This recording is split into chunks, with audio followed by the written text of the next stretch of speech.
Hello and welcome to LFC Focus. It is post-match reaction show time after Liverpool have just won 2-0 against Porto in the first leg of our Champions League quarter-final tie against them at Anfield.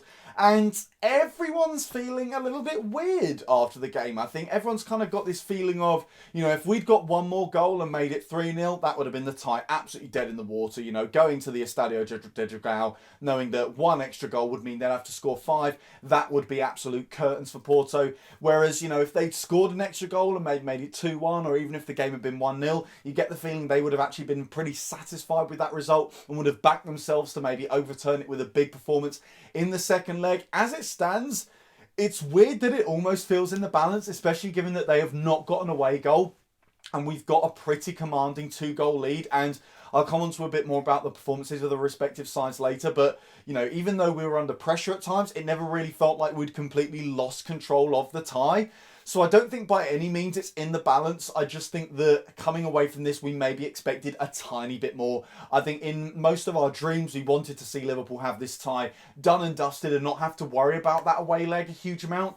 But as it stands, this is going to be a 2-legged tie. And that's what's going to happen in the Champions League quarterfinals. Regardless of who you're playing, regardless of all the, it's only Porto and they were terrible when we beat them 5-0 last season, all of those shouts, at the end of the day, they've earned their place in this stage of the tournament just as much. Well, maybe not given the quality of the opposition, but they've still earned their place in the Champions League quarterfinals, and I think they showed that with the fact that they still managed to get a pretty decent result tonight. So, it's not done and dusted. In no way do we have 1.5 feet in the semi-finals or anything like that, but I think it's fair to say that tonight was a pretty solid result for Liverpool Football Club. In terms of the performance, I think we were pretty solid creatively going forward. Certainly within that first half hour, we caused Porto a hell of a lot of problems, and I think Jordan Henderson was absolutely central to that. Once again, he shined in that box-to-box role, unleashed by the manager. It's something we know they've had conversations about. It's something we know Jordan Henderson himself has backed himself to do.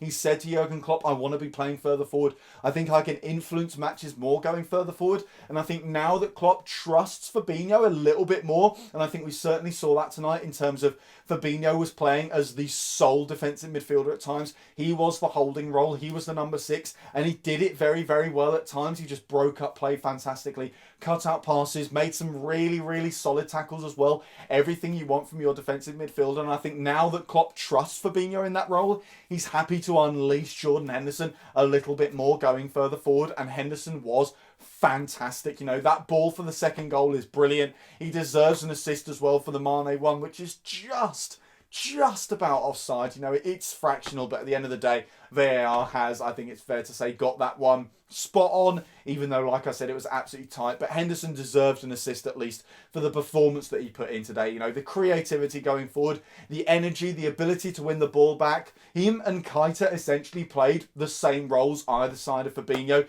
and I think both of them did very, very well. Naby Keita as well, I think was really solid. Defensively, still leaves maybe a little bit more to be desired. At times, he left spaces open. At times, he dawdled a little bit on the ball and gave it away in areas where maybe he shouldn't have.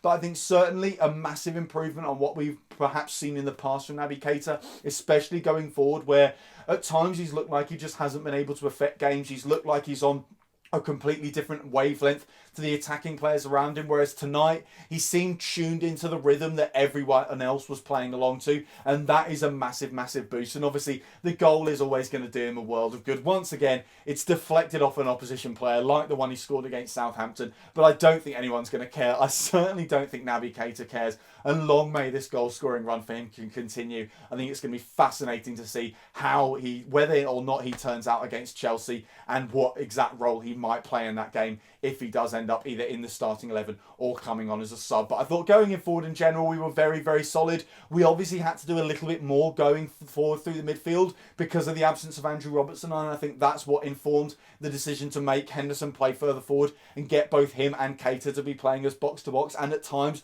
almost as number 10s in a deep-lying role.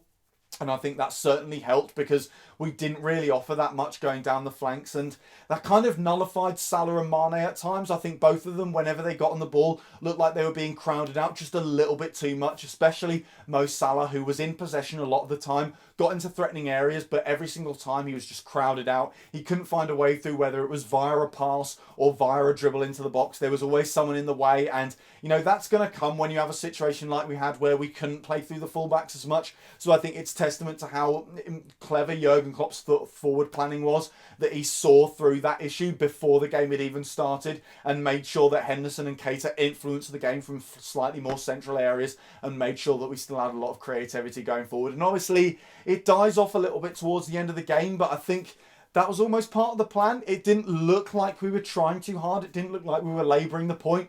If we were still trying to create loads and loads of chances and it wasn't coming off, then I would have been a little bit more disappointed. But it almost looked like, both us and Porto on the hour mark had pretty much taken the 2-0. I think they looked at that and thought, we can maybe pull off a miracle in the away leg. And at the end of the day, 2-0 isn't hugely shambolic. It's certainly not the 5-0 they suffered last season. And we're looking at it and saying, we've got a difficult game in the league at the weekend. We don't want to overextend ourselves before that. So, you know what? 2-0, not a bad result. Fingers crossed we can get an away goal in the second leg. So we did take our foot off the gas, and that's why I'm not too worried about the lack of creativity in the second half. I do think Divock Origi, once again, was a fantastic attacking outlet when he came on, even though he was only there for like 15 minutes or something like that. Just the drive that he possesses with the ball, the way he makes it stick to his feet as he goes almost in a straight line at defenders is fantastic, and something I never knew Divock Origi had in his locker. So it's great to have a player like that to bring off the bench, because it's just a totally different weapon from what we usually use against defences,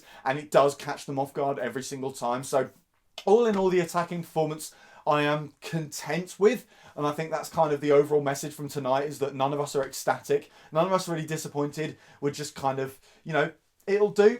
We are content with what Liverpool gave us tonight. Defensively, at times I think it almost felt a little bit on edge. At times it felt like Porto might actually get the away goal that they craved.